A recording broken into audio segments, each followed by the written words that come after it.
Are you addicted to being comfortable? Right now, as you're watching this, your brain is making a choice. It's choosing the path of least resistance. It's choosing the warm blanket over the cold morning run, the Netflix binge over the skill you promised you'd master, the snooze button over the dreams you swore you'd chase. Here's the brutal truth nobody wants to tell you. Most people don't fail because they lack talent. They don't fail because they weren't born with the right genes or the right connections. They fail because their brain has become a drug addict, and the drug is comfort. Think about it. Every single day you're faced with 1,000 micro decisions. Do the hard thing or take the easy way out. Push through the resistance or give in to the voice that whispers, just this once. And every time you choose comfort, you're not just avoiding temporary pain, you're building invisible chains around your potential. Your brain doesn't know the difference between surviving and thriving. It just knows that comfort feels safe. But here's what comfort really is. It's a slow poison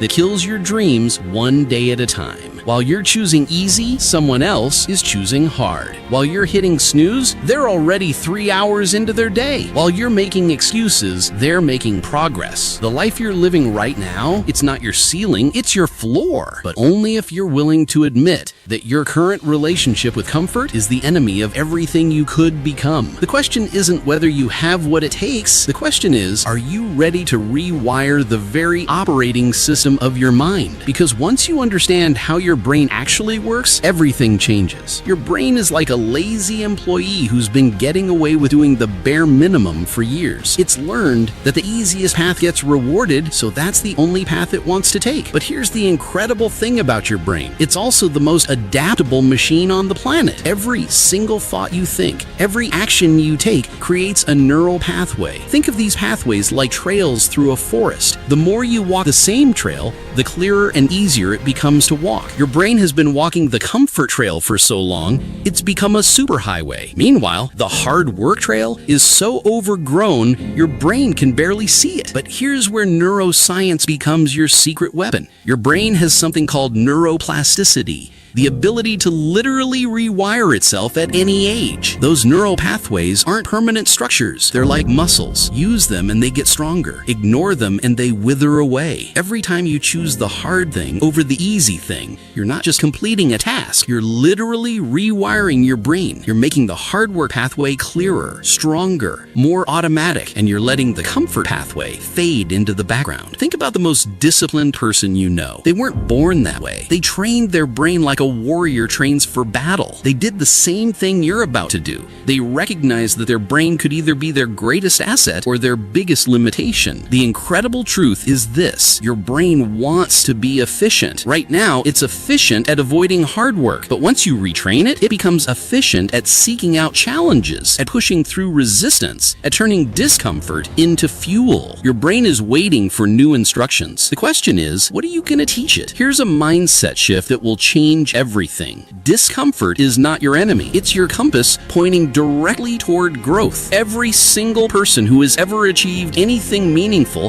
has learned this fundamental truth. If it doesn't challenge you, it won't change you. But somewhere along the way, we've been programmed to believe that pain means we're doing something wrong, that struggle is a sign to quit, that if something is hard, we should find an easier way. This is the biggest lie ever sold to the human spirit. Pain is not a stop sign. Pain is a signal that your brain is upgrading itself. When you feel that resistance, that voice telling you to quit, that burning sensation in your muscles or your mind, that's not weakness. That's your brain literally creating new neural connections. That's growth happening in real time. Think about a butterfly breaking out of its cocoon. If someone held it, if they made the process easier, the butterfly would die. The struggle isn't punishment, it's preparation. The resistance isn't an obstacle. It's the very thing that makes the butterfly strong enough to fly. You are that butterfly. And every time you push through discomfort instead of avoiding it, you're not just building strength, you're building identity. You're becoming the type of person who sees a mountain and thinks, challenge accepted, instead of, that's too hard. The most successful people in the world have rewritten their relationship with pain. They've trained their brain to interpret struggle as progress, resistance as growth,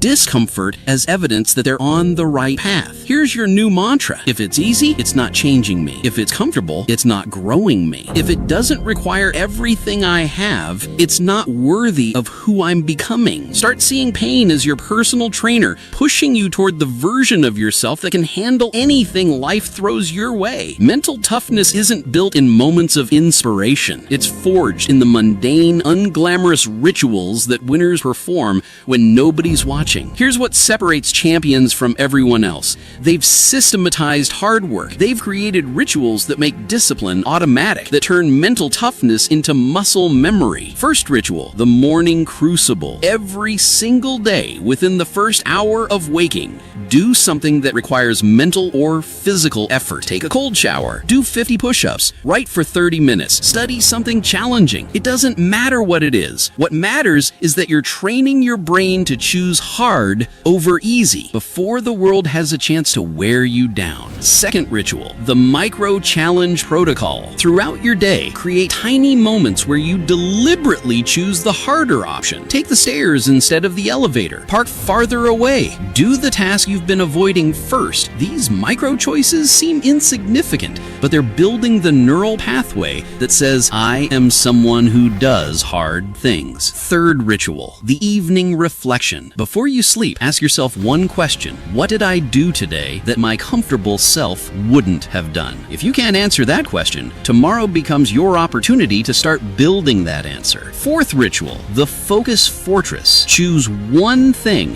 one skill, one project, one goal, and protect it like your life depends on it. Every day, give it your first and best energy. Not your leftover energy, not your tired energy, your prime energy. Your brain learns to associate hard work with your peak state, not your depleted state. These are not suggestions. These are the non-negotiables that transform ordinary people into extraordinary performers. Every champion, every elite performer, every person who has mastered their craft has some version of these rituals running in the background of their life. Your rituals become your identity. Your identity becomes your destiny. Motivation is a liar. It promises to show up when you need it most, then disappears the moment things get difficult. Obsession, on the other hand, is the relentless engine that runs whether you feel like it or not. Here's the difference. Motivation asks, do I feel like doing this? Obsession asks, how can I do this better? Motivation needs perfect conditions. Obsession creates perfect conditions. Motivation is an emotion. Obsession is an identity. Think about the last time you were truly obsessed with something. Maybe it was a video game, a TV series, a person you couldn't stop thinking about. Did you need motivation to engage with that obsession? Of course not. You were pulled toward it like a magnet. You found time you didn't know you had. You solved problems you didn't think you could solve. That's the power you need to harness for your goals. Obsession is discipline fused with purpose. It's when hard work stops being something you have to do and becomes something you get to do. It's when your goals stop being external destinations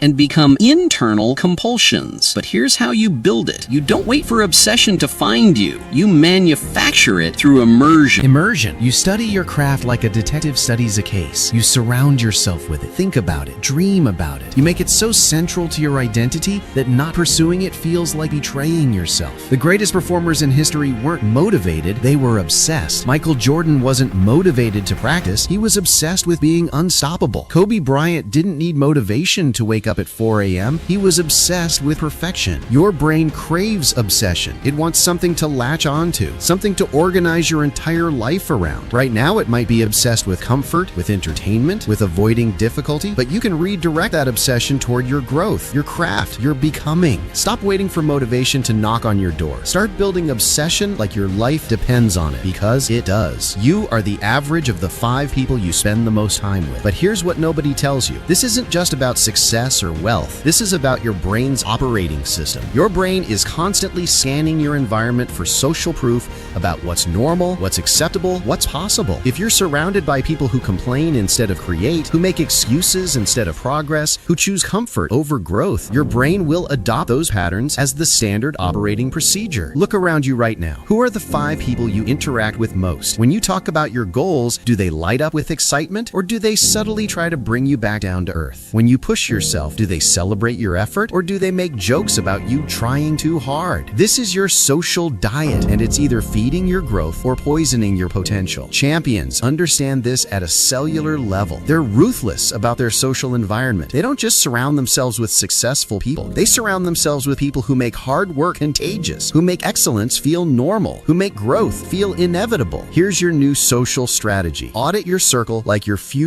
depends on it, because it does. Identify the energy vampires, the dream killers, the people who are comfortable with mediocrity and want you to be comfortable with it too. You don't have to cut them out completely, but you need to limit their influence on your mindset. Then, actively seek out people who are playing at a higher level. Join communities, attend events, read books, consume content from people who embody the mindset you're trying to build. Your brain will start to normalize their standards, their work ethic, their refusal to settle. Remember, your environment is stronger than your willpower. You can have all the discipline in the world, but if you're constantly swimming upstream against a social current that pulls toward mediocrity, you'll exhaust yourself. Choose your influences like you choose your food, because they're feeding your mind every single day. Here's a secret about your brain that will change how you approach every challenge. Your brain doesn't just tolerate difficulty, it craves it, but only after you prove to it that you can handle what it throws at you. Right now, your brain has set artificial limits on what you think you're capable of. These limits aren't based on your actual capacity, they're based on your historical evidence. Your brain looks at your past and says, based on what we've done before, here's what we can handle. But those limits are completely negotiable. Every time you push past what you thought was possible, your brain recalibrates. It moves the ceiling higher. It expands its definition of what you're capable of. It starts to hunger for bigger challenges because it realizes that's where growth lives. Here's how you systematically expand your limits. Start with a progressive challenge protocol. Choose one area where you want to build capacity, physical endurance, mental focus, creative output, whatever matters to you. Then, every week, increase the difficulty by just 10%. If you can focus for 30 minutes, try 33 minutes next week. If you can run 2 miles, try 2.2 miles. If you can write 500 words, try 550 words. Your brain won't resist this gradual increase, but over time, you'll look back and realize you've doubled or tripled your capacity. But here's where it gets exciting. Your brain starts to anticipate these challenges. It begins to prepare for them. It starts releasing the chemicals associated with achievement before you even begin. You literally become addicted to pushing your limits because your brain has learned that's where the reward lives. The most elite performers in the world understand this principle. They don't wait for life to challenge them. They create challenges that force their brain to upgrade. They voluntarily put themselves in situations that require more than they've ever given before. Your comfort zone isn't protecting you, it's limiting you. Your brain is waiting for evidence that you're ready for the next level. Give it that evidence and watch how quickly it expands your definition of possible. This is where everything comes together. This is where you stop being someone who occasionally does hard things and becomes someone who is fundamentally wired for greatness. You've learned the truth about comfort. It's the enemy of your potential. You've understood how your brain works. It's a habit machine that can be reprogrammed. You've redefined pain as progress, built rituals that forge toughness, chosen obsession over motivation, curated your social environment, and systematically expanded your limits. Now comes the transformation that changes everything, becoming addicted to hard work itself. When you reach this level, something magical happens. The resistance that used to stop you becomes the very thing that excites you. The voice that used to whisper, "This is too hard,"